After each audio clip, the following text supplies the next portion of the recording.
আসসালামু আলাইকুম প্রিয় ভিউয়ার্স, সবাইকে স্বাগতম জানাচ্ছি নতুন আরও একটি ভিডিওতে। আজকের ভিডিওটিতে বেতন ভাতা নিয়ে একটি দারুণ সুখবর জানাবো।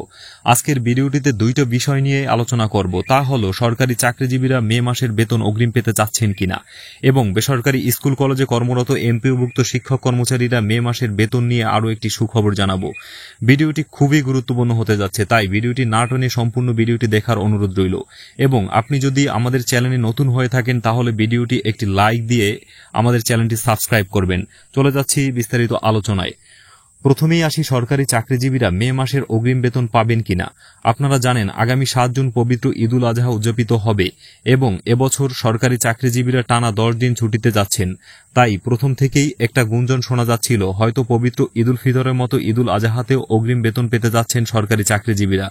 তবে এমনটি না হওয়ার সম্ভাবনা অনেকটাই বেশি, কারণ ইতিমধ্যেই মাসের শেষের দিকে চলে আসছে। শোনা যাচ্ছিল 23 মে অগ্রিম বেতন পাওয়া যাবে, কিন্তু 23 মে চলে যাওয়ায় তা আর হচ্ছে না। এরপরে আসি এমপিওভুক্ত শিক্ষকদের নিয়ে। বেসরকারি স্কুল কলেজে কর্মরত এমপিওভুক্ত শিক্ষক কর্মচারীদের মে মাসের বেতনের জিও জারি করেছে শিক্ষা মন্ত্রণালয়। পরবর্তীতে এটি আইবাস প্লাস এ পাঠানো হবে।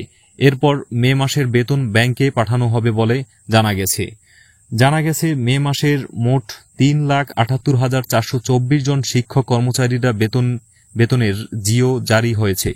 এর স্কুলের 2,91,161 জন এবং কলেজের 87,263 জন শিক্ষক কর্মচারী রয়েছেন।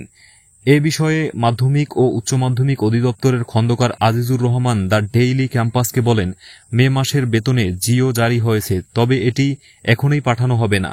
আগে এপ্রিলের বেতন ব্যাংকে যাবে, পরবর্তীতে মে মাসের বেতন পাঠানো হবে। জুনের শুরুতেই শিক্ষক কর্মচারীরা মে মাসের বেতন পাবেন।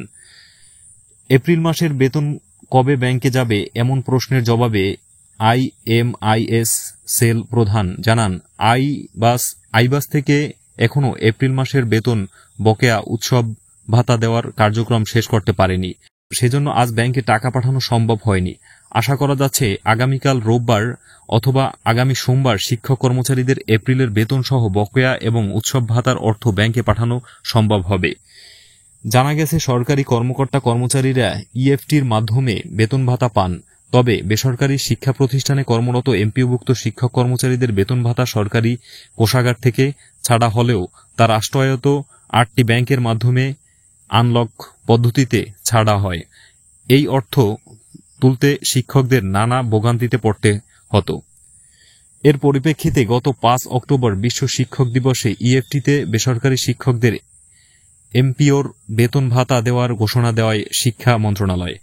প্রাথমিকভাবে বেসরকারি এমপিওভুক্ত স্কুল কলেজের 209 জন শিক্ষক কর্মচারীর অক্টোবর মাসের এমপিও ইএফটির ছাড়া হয়। পরবর্তীতে সময়ে গত 1 জানুয়ারি 1,89,000 শিক্ষক ইএফটির মাধ্যমে বেতন ভাতার সরকারি অংশের টাকা পেয়েছেন। তো ভিউয়ার্স, এই ছিল আজকের ভিডিওতে। পরবর্তী ভিডিও আসার আগ পর্যন্ত সবাই ভালো থাকবেন। আল্লাহ হাফেজ।